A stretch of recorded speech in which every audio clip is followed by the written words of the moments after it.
Good afternoon, let's get right down to it. We need to talk about taxis. So, I've been making these videos for a little while now and I get more and more interesting messages dropping in my inbox and my email every day from different areas of the transportation industry. Keep them coming, I do read them, I will talk about them.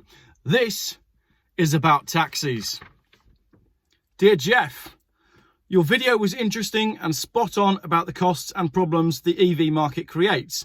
I used to source our vehicles, taxis, through a company near Luton. They had a deal with Vauxhall and bought the vehicles in bulk, which directly came from the factory. So he's buying his vehicles from a taxi brokering company. I still drive the last one on the fleet. Ours were modified after production to have leather interior and a whole host of other toys not available in production models. Obviously, Vauxhall was acquired by PSA Group. We were discussing a new order as soon as the new model, which was basically the Peugeot, rolled off the line. I was gobsmacked as I read in the Daily Mail that Vauxhall was dropping all petrol and diesel models in the Vivaro range and new models would be branded e-Life. Not trusting the paper, I contacted my broker who confirmed this, and the order that I had placed was now cancelled. Since then, we've had to acquire second-hand Mercedes Vitos, vans, people carriers, from hire firms such as Enterprise. These are anything up to 30,000 miles and don't offer the luggage space of the Tornio, Ford, or Vivaro, Vauxhall.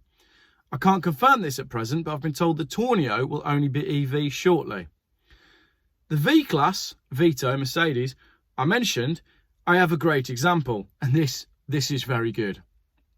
One of our drivers acquired a 2016 Mercedes Vito in 2018, so it's 2 years old. He purchased it for £34,000. He sold it 3 months ago with 200,000 miles on the clock for £46,000. That's £12,000 profit with 200,000 miles on the clock. So desperate are taxi firms, they will pay virtually anything. Just look at the prices on Auto Trader. Van prices, minibus prices have gone through the roof because people can't buy the taxis. The other issue, which I need to be careful who and how I talk about it, are the licensing authority.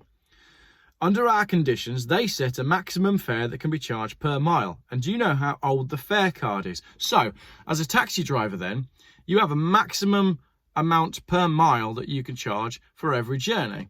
And that maximum amount per mile has to take into account things like the cost of your vehicle, the cost of fuel, the cost of road tax, the cost of insurance, and obviously a wage on top of that. So when he says, do you know how old the fare card is? I would assume something like that would need to be reviewed on an annual basis, like when the budget comes out. It was last updated in July 2012. That's 10 years ago, when diesel was £1 a litre.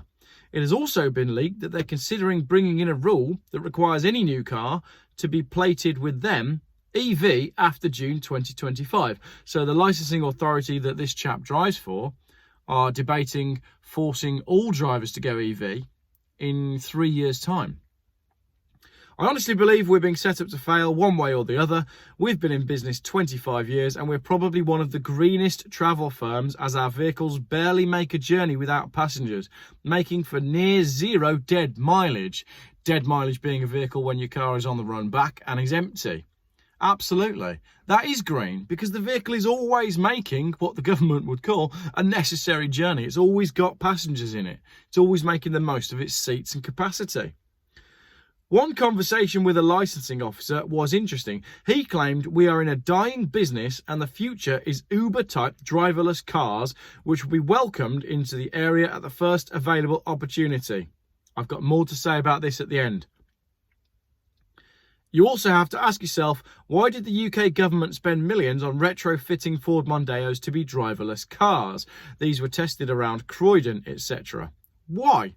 What would the government learn about driverless cars that were not and will not be in production?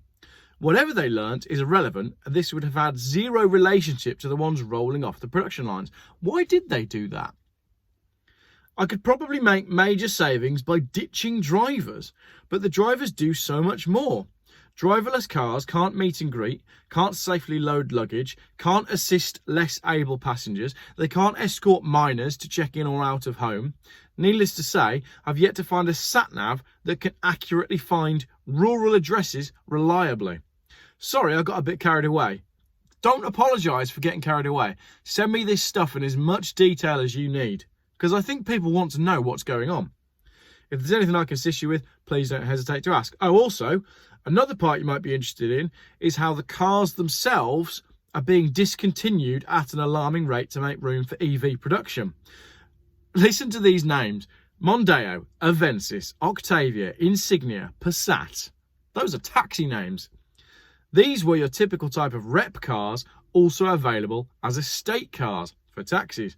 Most licensing authorities have set minimum dimensions that a vehicle is to be used for taxi and private hire. Off the top of my head, the rear seat needs to be 1200mm long and 180mm leg room. And there's also headroom, but I forget what that is, says the writer. In our trade, estates are the most practical for luggage and passengers, obviously. Look at the cars replacing them: Corolla, Skoda Scala, Hyundai Ioniq. These are compact cars and don't cut it for interior or luggage space. Again, in the cities with licensing authorities like Transport for London, they have relaxed this as journeys are generally shorter. But they won't relax it for us, making little choice other than the E-Class Mercedes, BMW 5 Series or the rare Jaguar XF Estate. Like I said, our rates are 10 years out of date and we're being pushed to buy cars over twice the price. Thank you very much for sending that in.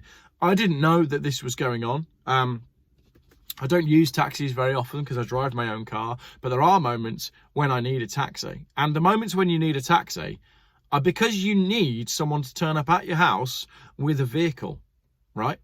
And I mean, you don't just want some driverless pod arriving.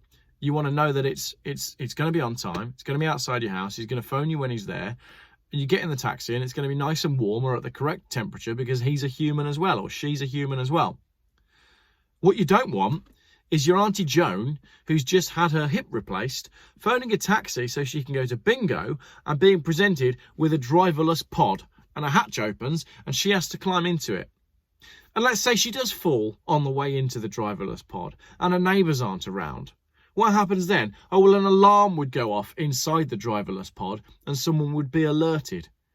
Well, I'll tell you what, it's much faster and easier and safer and more personable and more human if an actual real taxi person, driver, man, woman gets out of the car and goes and says, "Morning, Joan, I'll open the door for you. Let me take your stick. I'll just help you in."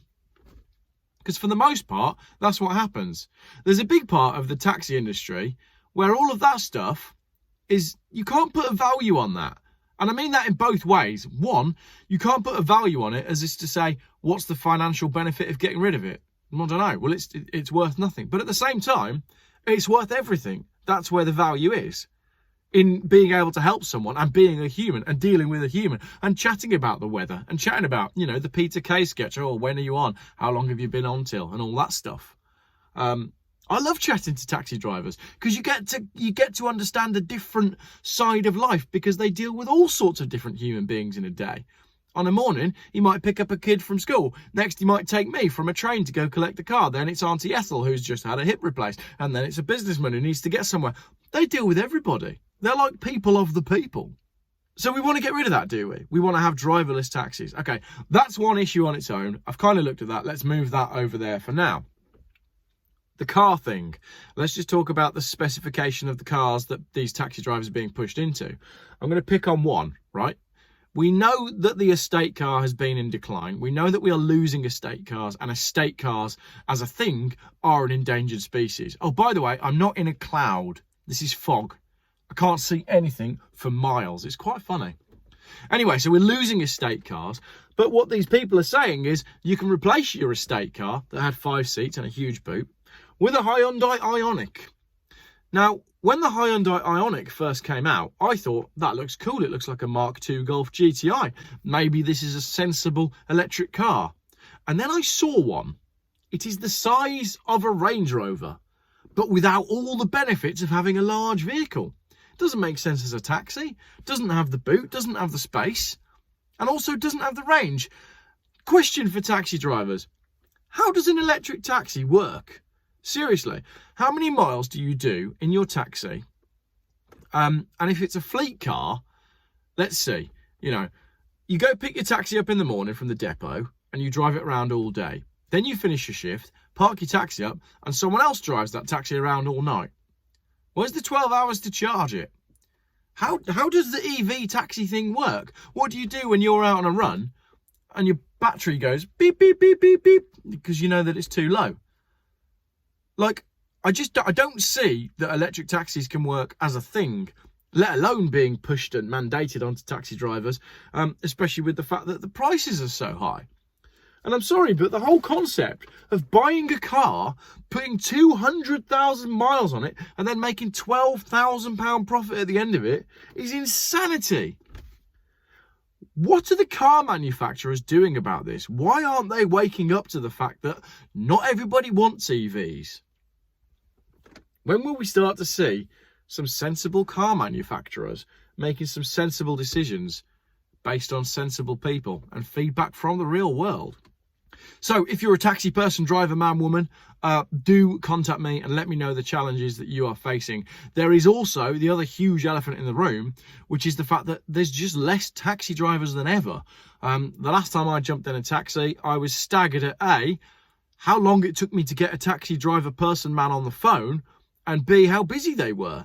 And then when I sat down in the taxi to chat to it was a woman actually, she was lovely.